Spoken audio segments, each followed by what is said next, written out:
자, 이와 같은 회로가 주어졌습니다.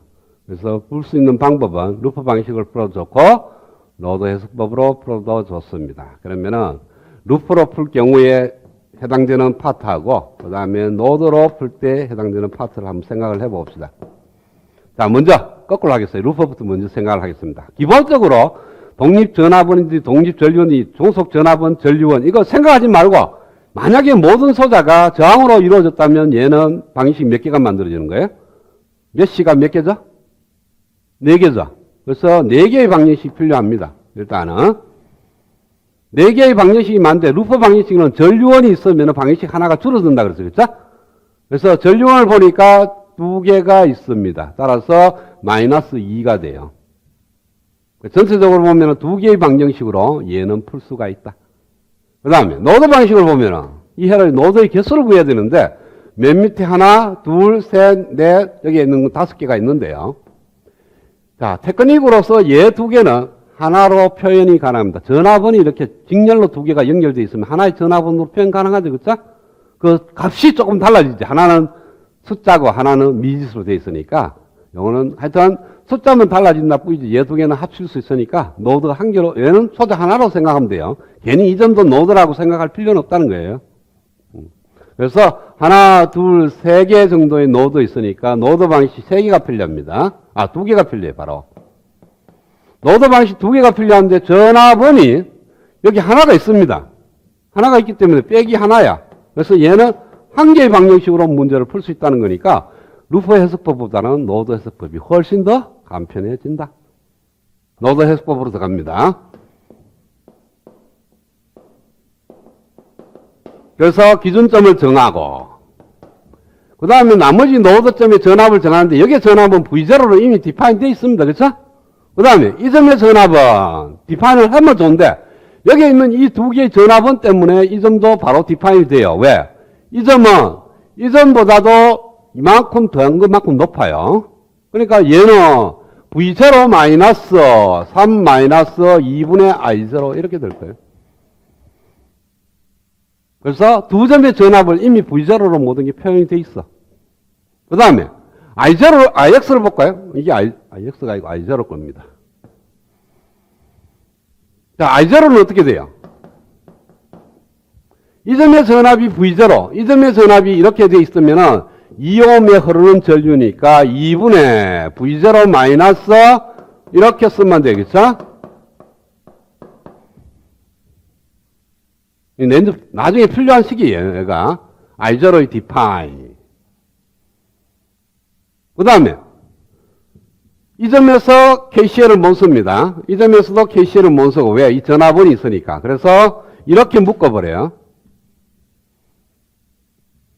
이렇게 슈퍼노드를 하면 되는데 앞에 있는 룰대로 하면 어떻게 되냐면 이쪽에 있는 이 노드하고 그러니까 노란 걸 할게요. 여기에 있는 이 노드하고 여기에 있는 이 노드하고 이 전압원에 의해서 연결되는 거니까 이 2개의 노드만 이렇게 노란 라인으로 해도 돼요. 해도 되는데 내가 왜 빨간 라인으로 했냐 하면은요. 이 2옴이라는 저항은 전류가 흘러나와서 흘러 들어갑니다. 노란 걸로 해도. 그러니까 더했다가 빼는 거니까 의미가 없어. 그랬을 때는 이 노드점과 이 노드점 연결되는 이 소자까지 그냥 포함시킨 빨간 라인에 대해서 노드 방식을 구하면 됩니다. 그래서 슈퍼노드에 대한 노드 방식 하나만 구하면 되는 거니까 5A가 흘러 들어오고 이렇게 흘러나간 전류가 10분의 V0가 흘러나갑니다. 그 다음에 여기가 2분의 얘만큼 흘러나가고 10분의 Vx만큼 흘러나가요. 그러니까 흘러들어오는 전류 5는 이렇게 흘러나가는 전류 10분의 V0 플러스 2분의 V0 마이너스 3 마이너스 2분의 I0 그 다음에 플러스 10분의 Vx 여기도 왜 Vx야? V0죠.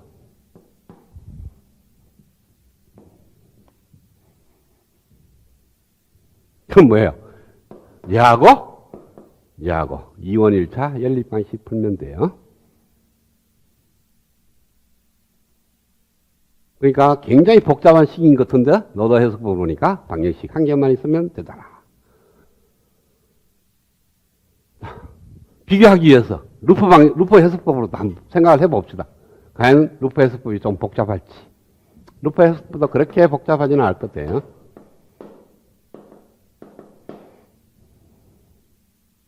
일단은 루프 해석법은 메시 커런트를 정합니다. 그래서 이렇게 정하고, 이렇게 정하고, 이렇게 정하고, 이렇게 정하는데요.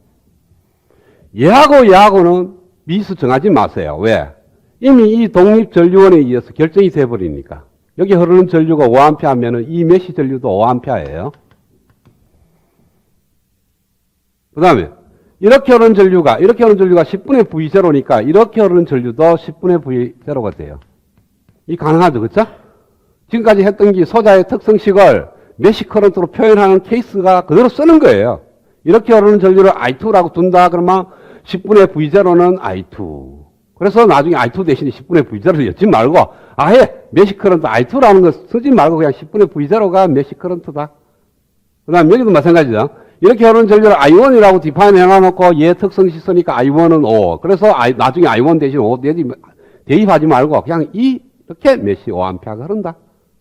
좀 빨리 하는 거죠. 그 다음에 나머지 얘를 I1, 얘를 I2 이렇게 메시 커런트 두 개로 모든 메시 커런트가 디파인 됐습니다.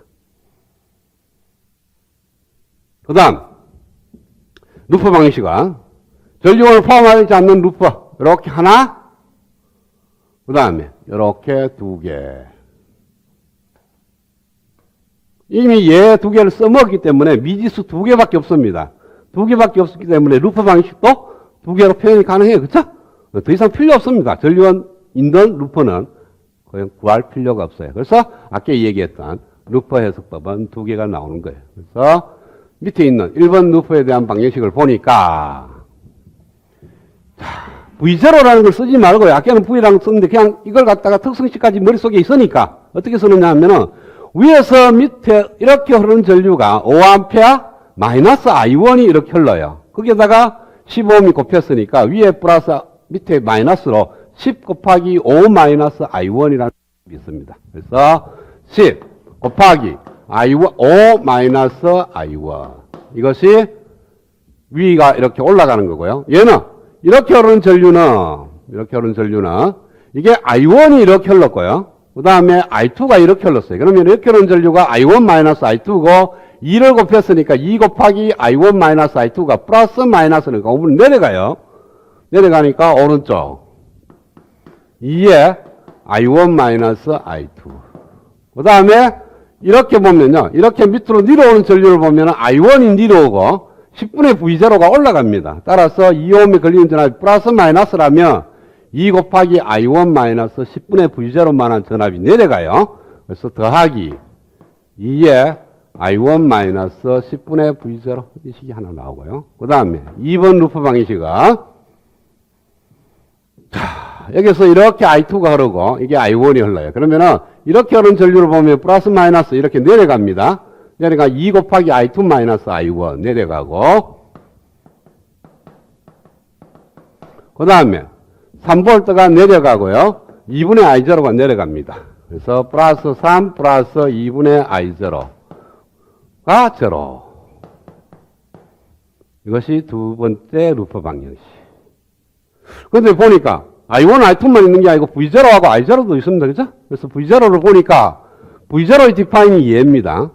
이렇게 흐르는 전류, 여기에 걸리는 전압이 V0니까 위에서 밑으로 흐르는 전류가 5A 마이너스 I1. 그래서 V0는 10에 5 마이너스 I1. 그 다음에 I0는 여기 흐르는 전류를 I0라고 디파인 했기 때문에 I1하고 같은 방향, I2하고는 반대 방향이니까 I0는 I1 마이너스 I2. 그래서 4원 1차 일방식이 되는 거예요. 좀 복잡하지만. 그러니까 루프 방정식이 두 개 나온다는 거지. 디파인 쪽에서 종속 전류원이나 종속 전압은 있으면 디파인 쪽의 방정식이 또한 나와요. 여기도 마찬가지죠. 노드 방식이 하나였는데 여기서 디파인 때문에 식이 하나 만들어지는 거지.